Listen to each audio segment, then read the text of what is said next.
오늘 본문은 데살로니가전서 1장 1에서 3절입니다. 신약 페이지로는 329페이지입니다.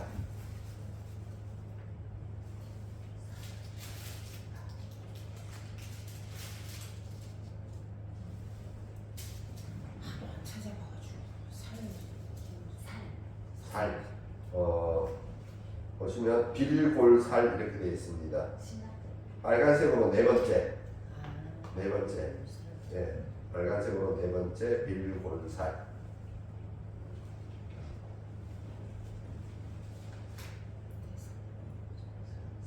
그래서 그 위에 보면 페이지 수가 있는데 329페이지. 상당히 신약 페이지로 329페이지. 예, 찾았습니까? 그러면 다 같이 합독하겠습니다. 자, 다 같이 읽겠습니다. 바울과 실바나와 디모데는 하나님 아버지와 주 예수 그리스도 안에 있는 데살로니가 이네 교회 편지 은혜와 평강이 평강이 너희에게 있을지어다. 우리가 너희 모두로 말미암아 항상 하나님께 감사하며 기도할 때 너희를 기억하면 너희의 믿음의 역사와 사랑의 수고와 우리 주 예수 그리스도에 대한 소망의 인내를 우리 하나님 아버지 앞에서 끊임없이 기억하리니. 아멘. 네. 오늘 말씀 제목은 복음이 가져다준 새로운 삶의 증거입니다.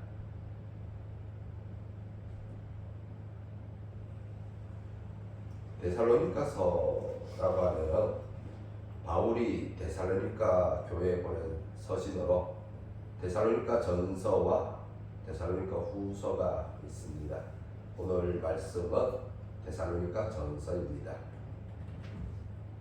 데살로니가 교회는 매우 특이한 교회라는 생각이 드는데요.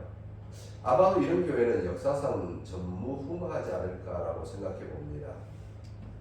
그 이유는 데살로니가 교회가 매우 짧은 기간에 세워졌고 또 바울이 목회를 얼마 하지도 못한 상태에서 떠나게 되었고 그래서 교회 지도자가 공석인 상태에서 양육을 제대로 받지도 못했는데 그럼에도 불구하고 바울이 칭찬을 넘어 자랑스러워할 정도로 교회가 신실하게 세워져 갔기 때문입니다. 이런 교회는 교회사를 공부하면서 본 적이 없는데요. 어디나 교회 지도자가 엄격하게 또는 경건하게 목회를 하고 양육을 하고 돌보기 때문에 교회가 성장을 하는데 데살로니가 교회는 그렇지 못한 상태에서 더군다나 핍박과 고난까지 있었는데 또한 헬라의 모든 도시들이 그렇듯이 우상 숭배가 만연했고 도덕적 타락이 심했음에도 불구하고 신실하게 세워졌다는 것은 매우 이례적이라고 할 수 있습니다. 데살로니가 교회가 어떻게 세워졌는지에 대해서는 사도행전 17장에 나와 있는데요. 바울은 이 선교 여행을 1차, 2차, 3차, 3번에 걸쳐서 하였고 또 로마 황제 앞에서 재판을 받기 위해서 로마까지 호송되는 것을 포함하면 4번에 걸쳐서 선교 여행을 하게 됩니다. 1차 선교 여행은 아시아 지역에서만 이루어지게 되는데 지금은 튀르키예라는 나라이죠. 예전에는 터키라고 불렀습니다. 2차 선교 여행 때는 아시아를 거쳐 유럽으로 넘어가게 되는데 마케도니아 지역과 아가야 지역으로 선교 여행을 떠나게 됩니다.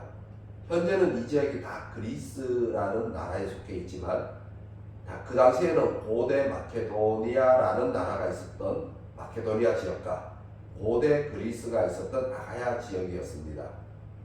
그러나 고대 마케도니아와 고대 그리스는 모두 다 로마에 의해 멸망당했고 로마 제국에 의해 지배를 받고 있었던 때입니다. 로마가 지중해를 삥 돌아서 지배를 하고 있을 때 바울이 예수 그리스도를 전하기 위해 선교 여행을 다녔고, 이렇게 세워진 교회에 바울은 서신을 보내 교회에 발생했던 문제들을 해결하거나 또는 목회를 했던 겁니다. 바로 이 2차 선교 여행 때 데살로니가 교회가 세워지게 되는데, 데살로니가는 마케도니아 지역에 있던 도시였습니다. 그러니까 유럽이죠. 유럽이고, 바울은 드로아에서 배를 타고 유럽으로 건너가는데 빌립보라는 도시에서 복음을 전하고 암비볼리와 아볼로니아를 거쳐서 데살로니가에 이르게 됩니다. 바울의 전도 방식 중에 하나가 유대인의 해당을 이용하는 거였는데, 그도 정통 유대인이다 보니 해당에 들어갈 수 있었고, 가말리엘 문화에서 배웠기 때문에 성경의 말씀을 강론할 수 있는 실력을 갖추고 있었습니다. 그가 유대인의 해당에서 성경의 말씀을 강론할 때 구약의 말씀을 예수 그리스도의 초점을 맞춰 복음으로 전하는 것이었습니다. 이는 데살로니가 유대인 해당에서도 동일했었지요. 이때 경건한 많은 헬라인들이 바울을 추종하게 되었는데, 이것을 뒤집어서 생각해 보면 유대인의 해당 입장에서 보면은 성도들을 빼앗기는 거였습니다. 그러다 보니 당연히 유대인들은 이에 대해 바울을 미워하게 되고 핍박을 했겠죠. 당시에는 아직 교회가 없었고, 이제 바울의 선교 여행으로 인해서 교회가 세워지고 있는 때여서 바울은 유대인들의 해당에 가서 복음을 전했기 때문에 이제 이 복음을 들은 사람들은 유대인 해당에 있던 사람들이 되고, 그러다 보니까 이제 유대인들이나 또는 이런 유대교를 보니까 굉장히 자기네가 살던 그 삶하고는 완전히 다르다는 것을 이 이방 사람들이 알게 됐습니다. 좀 전에 앞에서도 얘기했지만은 헬라 도시들은 우상 숭배와 함께 굉장히 도덕적으로 타락한 삶을 살고 있었습니다.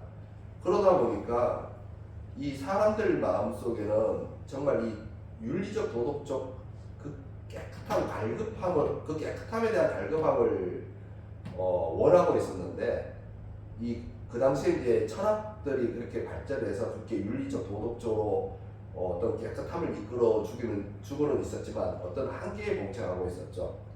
이때 유대인들이 그 자신들의 그 해당을 차려놓고 여호와 하나님을 섬기는 모습이 너무너무 깨끗하고 경건해 보입니다. 그래서 이 이방인들이 이 유대인들로 개종을 하거나 또는 개종까지는 아니래도 이제 이를 추종하는 거죠. 그래서 이제 이런 사람들을 가르쳐, 개종 안 하고 추종하는 사람들을 가르쳐 여호와를 경외하는 사람들이라고 하는데, 이 여호와를 경외하는 사람들이 이런 유대인 해당이 많았던 거죠. 그래서 이제 그렇게 했는데, 바울이나 이런 이제 선교사들이 유대인 해당을 가지고 이제 전하는 겁니다. 예수님의 제자들은 다 유대인들이지 않습니까? 유대인들 중에서 12명을 골라서 제자들을 삼았기 때문에, 그러니까 해당에 출입이 가능한 겁니다. 그런데 그 중에서도 다른 제자들은 대부분 뭐 어부 출신이나 이래서 많이 좀 학문적으로나 이런 부분이 많이 약했는데, 바울은 그렇지 않았습니다. 바울은 아버지가 굉장히 부유했고, 이 로마에 어떤 많은 공원이 있었는지 로마 시민권까지 획득한 정도였습니다. 우리가 요즘은 뭐 좀 크게 하지 않지만, 예전에 우리나라가 못 살 때는 왜 미국 시민권 얻으려고 참 많이 애를 썼지 않습니까? 그와 같이 로마 시민권 얻기가 굉장히 힘들거든요. 예. 그런데 로마 시민권까지 얻을 정도로 재력도 있고 했기 때문에 당연히 그 아들 바울을 공부를 시켰겠죠. 그래서 다소라는데 그 소아시아 지역 그러니까 튀르키예 아까 말한 그쪽에 태어났는데 그쪽에 살았는데 이 가나안 땅까지 이스라엘까지 유학을 보낸 거죠. 보내서 가말리엘 문화에서 공부를 시켰습니다. 그러니까 굉장히 공부도 많이 했고 또 구약에 대해서도 잘 알고 또 수사학. 그래서 바울의 서신들을 보면 되게 수사학이 발달했다고 되어 있어요. 수사학이 이 철학이나 수사학이 뛰어나요.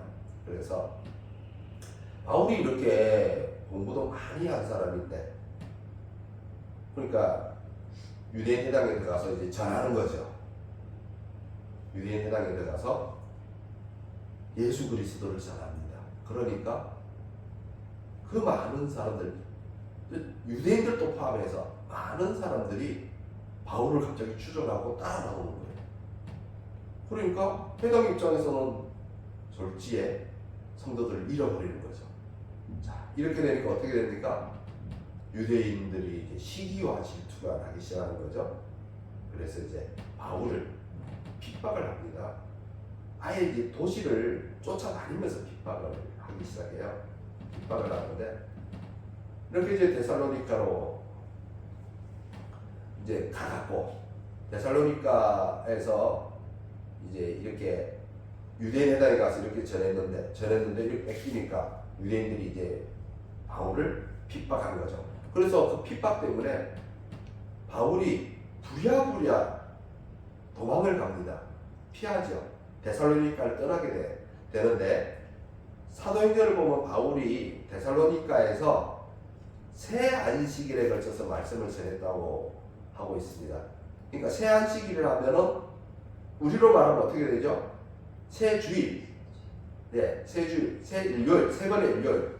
그러니까 요거를 계산해 보면은 적게는 15일, 많게는 20일 정도 데살로니가에서 복음을 전하고 교회를 세우고 그 모인 성도들을 가르쳤던 거죠. 그리고는 떠났습니다.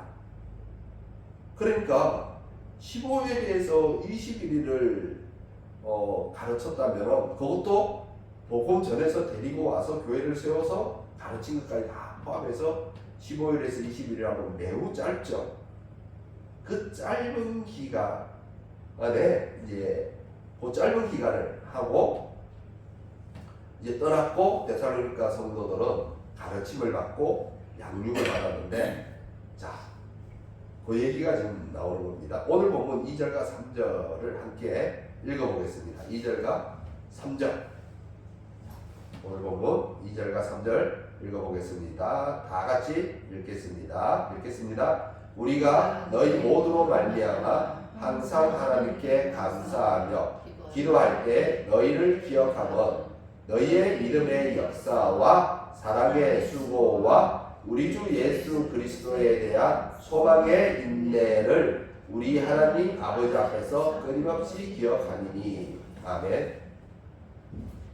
2절에 우리가 너희 모두로 말미암아 항상 하나님께 감사하며 기도할 때 너희를 기억하면이라고 하는데, 바울은 데살로니가 교인들의 이러한 모습 때문에 하나님께 감사하고 그리고 기억하고 기도하는 거죠.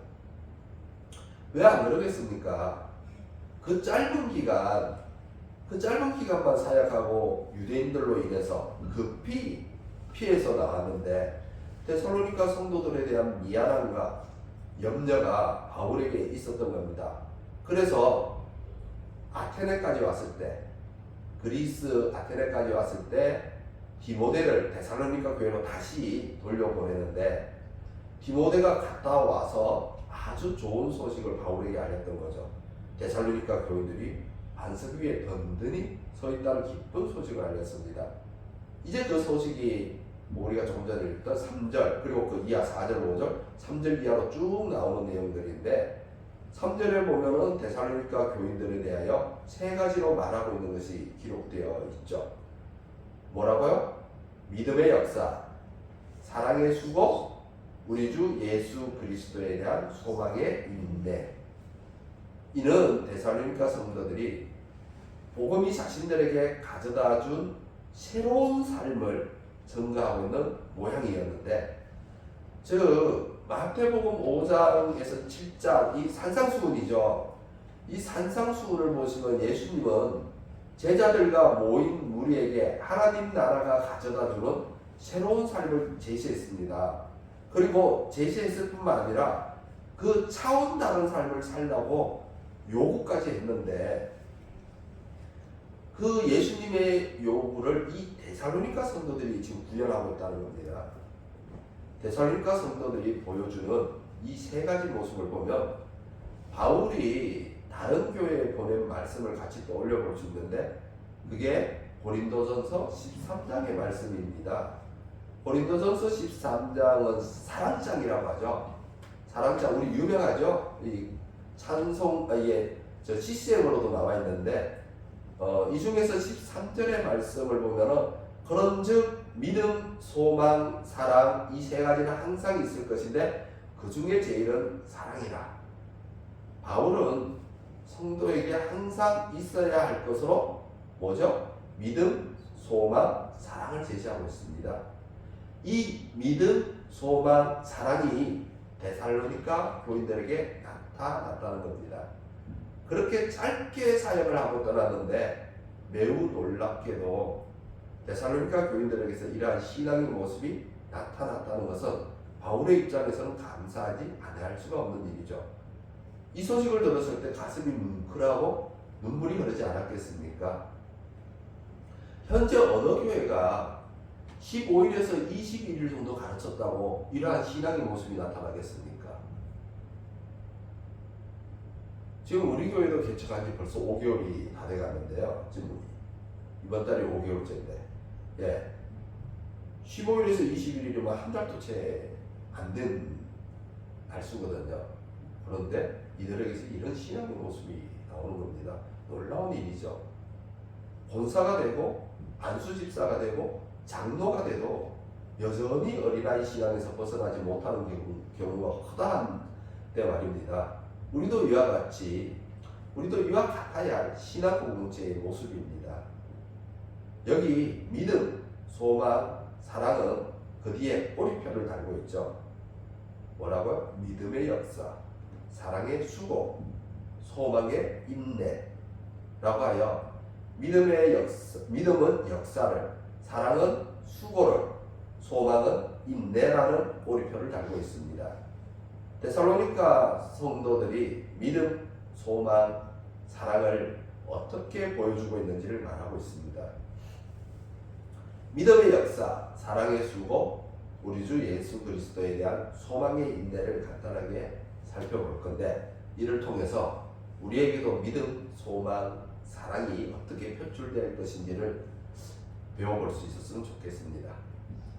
첫 번째, 믿음의 역사인데, 이것을 원문에서 직역하면 믿음의 행위입니다. 믿음은 마음이나 입술에만 머물러 있는 것이 아니라 행위로 나타나야 하는 거죠. 우리가 믿음으로 구원을 받는 것은 맞습니다. 더 정확하게 말한다면 은혜로 구원을 받는 것인데, 그럼에도 은혜로 구원을 받았다 하는 표현보다 믿음으로 구원을 받았다라고 하는 것은 하나님께서 우리의 동참을 이끌어내기 위한 것으로 주님을 머리로 해갖고 우리가 지체가 되는 겁니다. 그래서 주님을 머리로 한, 우리가 지체로 한 것이 교회입니다. 우리가 교회로 세워지는 거죠. 우리의 몸의 모든 지체, 손, 발은 머리의 명령을 받지 않습니까? 머리에서 명령이 내려와야 되는데, 예를 들어서 머리에 어딘가 이상이 생기면 우리 손발 어딘가 몸이 불구가 생기죠. 그러니까 머리에서 모든 명령을 받기 때문입니다. 그러니까 예수님을 머리로 해서 우리는 지체죠. 그렇게 구원받은 후에 그러면 우리가 내버려 두어지는 것입니까? 그렇지 않죠. 우리가 믿음으로 구원을 받은 이후에 식물 인간이 되는 것이 아니지 않습니까? 병원 침대에 가만히 누워서 꼼짝도 하지 않고 링거에만 주렁주렁 매달아서 맞고 있는 것이 아니지 않습니까? 믿음으로 구원을 받은 이후에도 우리는 여전히 세상 가운데서 행위를 하고 다른 사람과 관계를 맺어 나간다는 겁니다. 구원을 받았으면 그 즉시 세상과 다른 딴 세상으로 가면 얼마나 좋을 것 같습니까? 그런데 그렇지 않죠. 구원 받아도 이 세상과 다른 딴 세상으로 가서 사는 것이 아닙니다. 여전히 우리의 삶은 이 세상에 있습니다. 지금 여러분이나 저나 다 구원은 받았지만 여기 이렇게 있는 것처럼 말입니다. 그렇다면 구원은 믿음으로 이루어지는데 행위는 믿음과 상관없이 자기 속력대로 하는 것이겠습니까? 그렇지 않음을 마음으로 다들 느끼고 있을 겁니다. 성도의 행위는 믿지 않는 사람들의 행위와 구별해야 할 필요가 있습니다. 행위를 하고 다른 사람과 관계를 맺어 나가는 데 있어서 믿음의 통치를 받아야 하죠. 자신이 소유한 믿음대로 행해야 하는 거죠. 구원을 받은 사람이 믿음을 마음과 입술에만 묶어둔다면 어떻게 성도가 세상의 빛과 소금이 될 수 있단 말입니까? 마음과 입술에만 묶어둔다면 그것은 짠맛을 잃어버린 소금이 되어버립니다.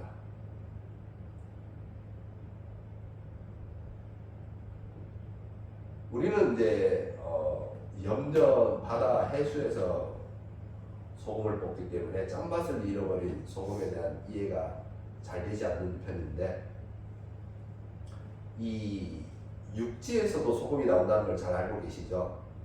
예, 저 히말라야 고산지대에서도 나오고 역시 마찬가지로 여 가나안 지역에서도 땅에서 소금을 캡니다. 그러다 보니까 당연히 소금이라는 것은 이 개념은 이 전체적인 개념이라서 그 짠맛을 뽑아내고 난 나머지 불순물들은 말 그대로 짠맛을 잃어버리는 것이 되어버리는 거죠. 그래서 이 짠맛을 잃어버린 이 소금은 길거리에 버려진다는 거죠. 예. 그래서 이제 우리처럼 바다에서 그거를 바닷물을 떠서 할 때는 잘 모르는데 이렇게 암염이라 해갖고 흙에서 캐내는 돌이나 이런 데서 캐낼 때는 이제 그 개념이 성립이 됩니다. 그리고 이렇게 마음과 입술에만 있으면은 이렇게 짠맛을 잃어버린 소금이 되어버립니다. 우리가 하나님에게 부탁할 일이 있을 때는, 또 내가 어려울 때는 하나님이 다 하십니다 라고 외치며 하나님 앞에 내어놓으면서, 그렇지 않을 때는 하나님이 다 하지 않습니까? 내가 편할 때는, 또는 내게 이익이 될 때는, 아니면 난과 좀 다툼이 있어서 내 마음에 분이 일 때는 하나님 좀 가만히 계셔보세요 라고 하고 있는 것 아닌지. 행위로 구원을 받는 것이 아니라 믿음으로 구원을 받는다는 말은 구원의 시작이 하나님의 은혜, 하나님의 강권하심, 성령님의 사역에 있다는 말이고, 구원은 시작으로부터 완성을 향해 달리는 과정을 포함하고 있기 때문에 돌이킴, 자라남, 성장이라는 개념이 그 안에 들어있습니다. 믿음으로 구원을 받았기 때문에 그동안 세상에서 지냈던 그동안의 삶에서 돌이켜야 하죠. 돌이키지 않고 그대로 계속 살아간다면 그게 무슨 믿음입니까? 그리고 내게 믿음이 있기 때문에 하나님의 말씀을 먹으면서 성장하는 것이 아니겠습니까? 믿음이 계속 성장해 가야죠. 자라나야 합니다. 어디까지요? 그리스도의 장성한 분량까지요. 여기서 장성한이라고 말했는데 무슨 말입니까? 장성한 하면은 어른이 되었다는 말이지 않습니까? 어른은 자기가 책임 있는 행위를 하는 사람인데, 믿음의 어른이 되었으면 책임 있는 믿음의 행위가 나타나야 한다는 거죠. 그래서 데살로니가 교인들은 그 믿음이 행위로 나타났다고 지금 바울이 말하고 있는 겁니다. 두 번째는 사랑의 수고입니다. 역시 수고라 하면은 행위를 동반한, 행위를 해야만 수고가 되는 거죠. 사랑도 믿음과 마찬가지로 마음과 입술에만 머물러 있다면 과연 그것이 참 사랑일까요? 그리고 또한 우리가 그 사랑을 느낄 수가 없을 겁니다. 사랑도 분명히 수고라는 행위를 통해서 나타나야 우리가 알 수 있죠. 사람들은 가끔 마음과 행위를 구별하려고 합니다. 물론 마음과 다르게 어떤 행위를 하는 경우도 있기는 합니다. 그건 뭐 상황에 따라서 있을 수 있습니다. 그러나 일반적으로는 행위가 마음을 따라 나타나는 거죠. 그와 같이 사랑이 간절하면 간절한 대로, 사랑이 간절하지 않으면 간절하지 않은 대로 나타나기 마련입니다. 그러므로 사랑이 있으면 그 사랑이 있는 대로 수고가 나타나기 마련인데, 가장 흔한 예가 부모님의 자녀에 대한 사랑으로 자녀를 키우는 수고를 마다하지 않는 겁니다. 그리고 또 이러한 사랑의 예는 또 연인 관계에서도 많이 나타나죠. 우리가 사귀는 연인이 진짜 사랑하면은 언제든지 만나고 싶어하고 쫓아가고 뭔가를 해주고 싶지만, 내가 만나는 여인이 그렇게 사랑스럽지 않으면 왜 좀 만나자고 해도 핑계를 대고 좀 미루고 그러지 않습니까? 이런 우리 이런 모습들은 이 사람과 사람 간의 대인 관계에서도 우리가 알 수 있기 때문에 우리가 마음과 행위가 구별될 수가 없습니다. 이와 같이 성도들도 그리스도를 닮아가면서 예수님 안에서 보이신 하나님의 사랑이 우리 안에서도 나타나기 시작하는 건데, 그 사랑을 수고라는 행위를 통해 나타내는 거죠.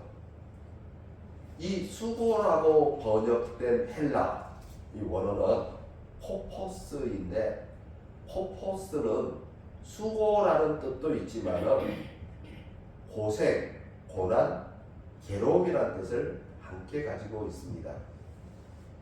즉 사랑한다는 것은 자신의 고생, 고난, 괴로움을 감수하면서까지 그 누군가를 위해 수고를 아끼지 않게 되는데, 사랑은 수고로 나타날 수밖에 없게 되죠. 우리가 가족을 사랑하기 때문에 그 가족 때문에 모든 것을 참고 인내하고 그리고 수고를 할 수 있는 거죠.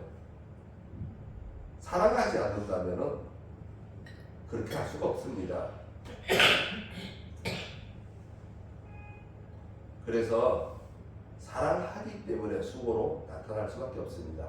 예수님께서 우리에게 알려주신 가장 큰 계명은 무엇입니까? 예수님이 우리에게 알려주신 가장 큰 계명, 우리 다 같이 마태복음 22장 37절에서 40절까지 읽어볼까요? 신약 페이지로 38페이지입니다. 마태복음 22장 37절에서 40절까지 읽어보겠습니다.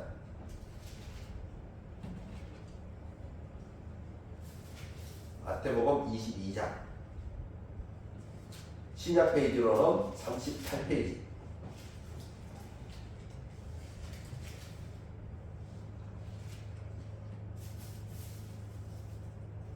마태복음 22장 37절.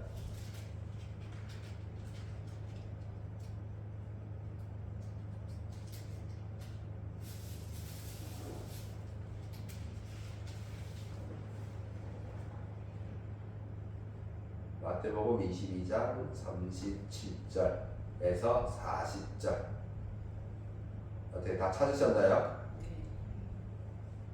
네, 그러면 다 같이 우리 한번 읽어보겠습니다. 읽겠습니다. 예수께서 이르시되 내 마음을 다하고 목숨을 다하고 뜻을 다하여 주 너의 하나님을 사랑하라 하셨으니 이것이 크고 첫째 되는 계명이요 둘째도 그와 같으니 내 이웃을 내 자신과 같이 사랑하라 하셨으니 이 두 계명이 온 율법과 선지자의 강령입니다. 아멘. 가장 큰 계명은 뭐라고요? 사랑이죠. 네. 가장 큰 계명은 사랑입니다. 아까 고린도전서 13장 13절에도 뭐라고 했습니까? 우리에게 믿음, 소망, 사랑이 있을진데 그 중에 제일은 뭐라고요? 사랑이라. 예, 사랑이. 그래서 바울은 사랑이 없으면은 그 모든 것이 다 뭐라고 그랬죠? 사랑이 없으면 뭐 능력도 있고 은사도 있고 믿음도 있고 뭐가 다 있어도 사랑이 없으면 뭐라고요? 꽹가리. 소리만 요란하게 내는 울리는 꽹가리와 같다고 하죠. 예. 꽹가리는 시끄럽죠. 예. 가장 큰 계명은 사랑입니다. 그런데 이 사랑이 행위로 나타나는 수고가 없다면은 이게 바로 이제 속이 빈 텅 빈 깡통가루 같은 거죠. 하나님의 말씀이 속빈 강정이 되는 겁니다. 사랑한다고 하면서 아무것도 하지 않는 것 어떻게 보아야 할까요? 사랑한다고 하는데 뭐 굳이 하나님과 연계 안 지어도 뭐 연애를 해보면 아시지 않습니까? 사랑한다고 하는데 또는 뭐 남편이 사랑한다고 말은 하는데 뭐 그 다음에 뭐 아무것도 없어요. 예. 그러면 어떻게 되죠? 예. 말로만 사랑한다고 하는 것을 보면 사랑하는 것 같지 않습니다. 믿어지나요? 아마도 그거는 그냥 좋아하는 수준 아닐까요? 뭐 그 정도로 볼 수 있는 것 같습니다. 정말 사랑한다면 정말 그 사람만 봐도 좋고 막 그래야 되지 않습니까? 그죠? 그리고 뭔가를 그 사람을 위해서 해주고 싶고 하나님과 타인의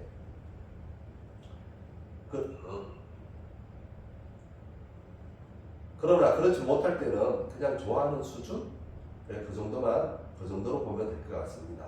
그러나 예수님이 말씀하시는 사랑이 가장 큰 계명이 될 수 있는 것은 자기 사랑이 아닙니다. 자기애가 아닌 거죠. 하나님과 타인에 대한 사랑으로 여기에 무엇이 들어가 있어요? 자기 희생이 들어가 있습니다. 자기 희생을 요구하는 데 있습니다. 고생, 고난, 괴로움 등 십자가를 짊어지는 것인데 이게 바로 예수님께서 우리를 위해 십자가를 짊어지셨지 않습니까? 그러니까 우리 하나님이 우리를 얼마나 사랑하신다는 것을 바로 그 십자가를 짊어짐으로써 우리에게 증거한 겁니다. 그런데 우리는 그 십자가를 짊어지는 그 예수님을 보면서도 잘 마음에 그 사랑이 안 와닿죠. 이게 뭐와 같나 하면은 부모가 아무리 고생을 해도 자녀 마음에는 그렇게 와닿지 않아요. 네, 그냥 너무 당연한 것 같고 뭐 그냥 그렇게 넘어갑니다. 그래서 부모가 자녀에 대한 십자가를 짊어지고 고생해도 부모에 대한 이 감사를 잘 모르는 경우들이 많거든요. 똑같습니다. 이거를 반대로 비추어 보면은 예수님이 정말 그 십자가에 못 박힌 사건이 얼마나 큰 고통의 사건이고 우리를 사랑한 사건인지 알게 될 겁니다. 뒤집어 보면 그렇습니다. 고생, 고난, 괴로움 등 십자가를 짊어져야 하는데 내가 아닌 다른 사람을 위해서 수고의 십자가를 짊어지는 겁니다. 데살로니가 성도들이 이 사랑의 수고를 했다는 거죠.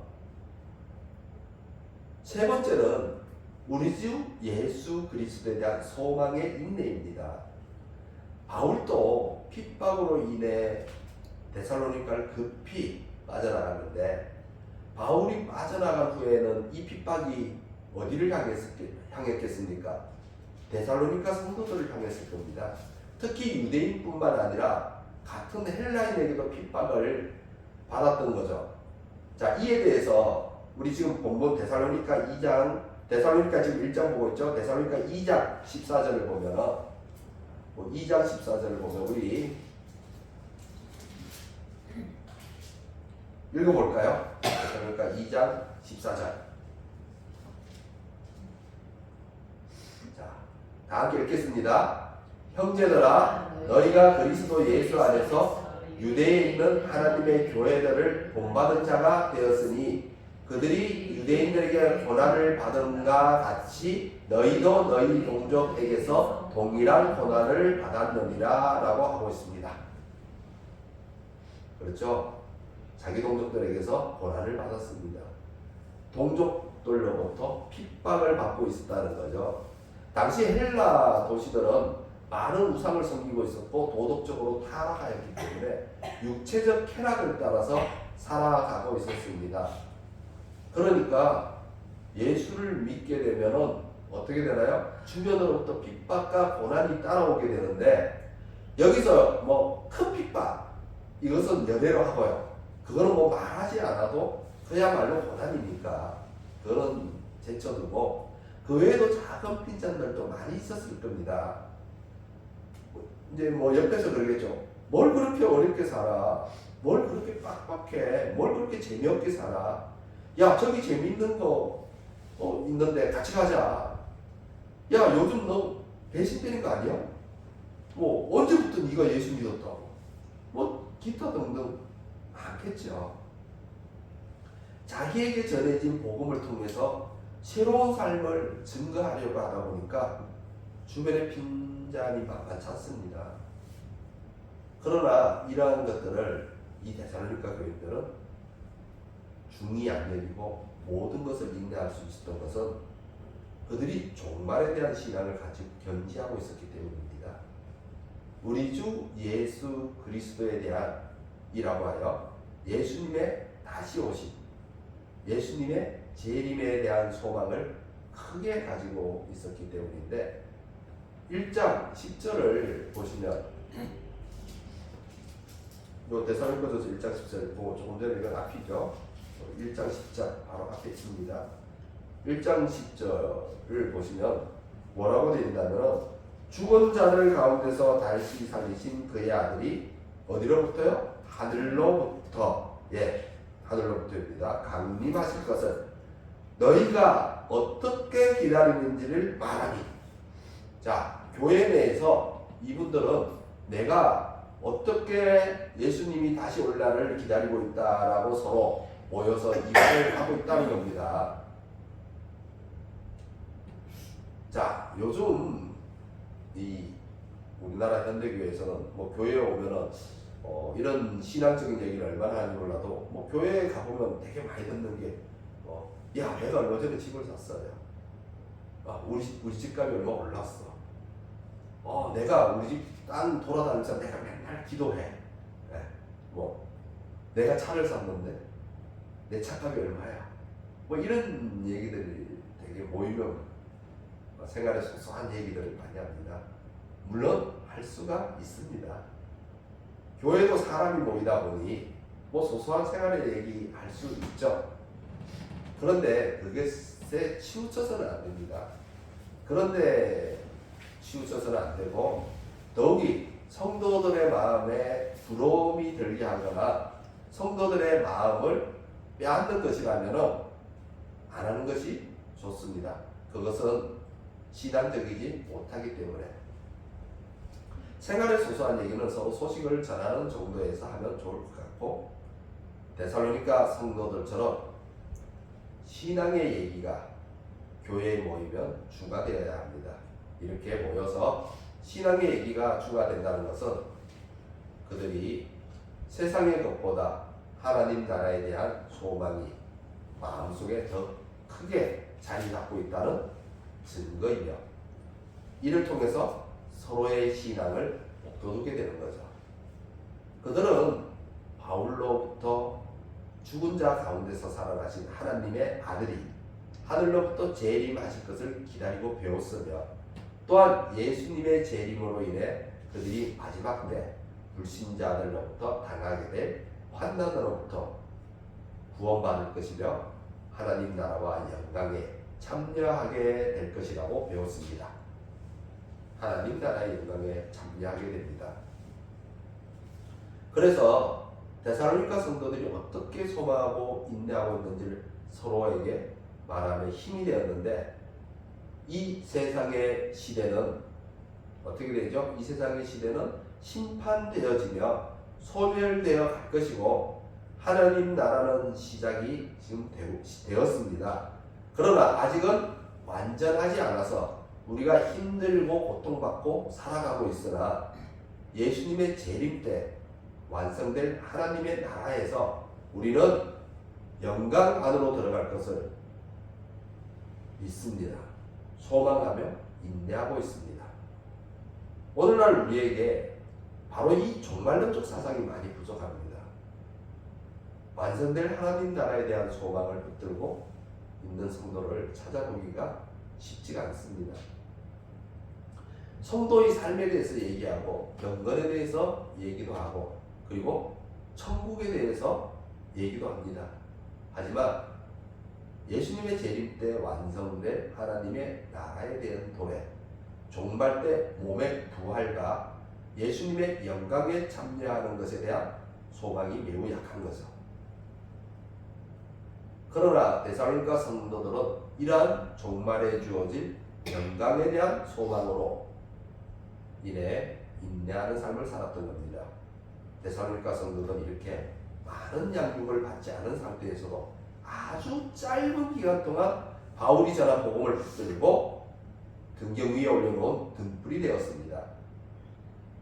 오늘 본문 뒤에 나오는 6절에서 8절 다 함께 읽어보겠습니다. 1장 6절에서 8절. 자, 6절에서 8절 함께 읽겠습니다. 또 너희는 많은 환난 가운데서 성령의 기쁨으로 말씀을 받아 우리와 주를 본받는 자가 되었으니, 그러므로 너희가 마케도냐와 아가야에 있는 모든 믿는 자의 본이 되었느니라. 주의 말씀이 너희에게로부터 마케도냐와 아가야에만 들릴 뿐 아니라 하나님을 향하는 너희의 믿음의 소문이 각처에 퍼졌으므로 우리는 아무 말도 할 것이 없노라. 아멘.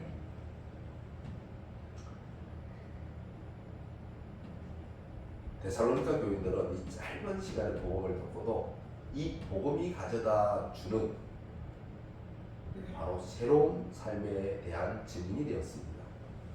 예수님이 우리에게 요구하시는 삶이죠.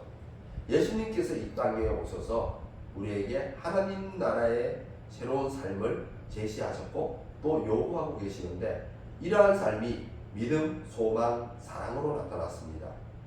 이것은 단순히 마음에만 품고 있는 것도 아니고 입술로 고백만 하는 것도 아닙니다. 마음에 품고 입술로 고백할 뿐만 아니라 자신의 삶으로 증거해야 합니다. 우리가 믿음, 소망, 사랑을 어떻게 나의 사랑 안에서 표출할 것인지를 깊이 성찰해 볼 필요가 있습니다. 삶 가운데 믿음의 행위가 무엇인지를 보여야 하며, 삶 가운데 소망의 인내가 얼마나 견고한지를 나타내야 하며, 삶 가운데 사랑의 수고의 열기를 전해야 하는 것입니다. 그래서 여러분 스스로가 하나님 앞에서 증거해야 합니다. 하나님 앞에서 말입니다. 각자 하나님 앞에서 코람데오 정신, 코람데오 신앙을 갖기를 축원합니다. 아멘. 네, 기도하겠습니다.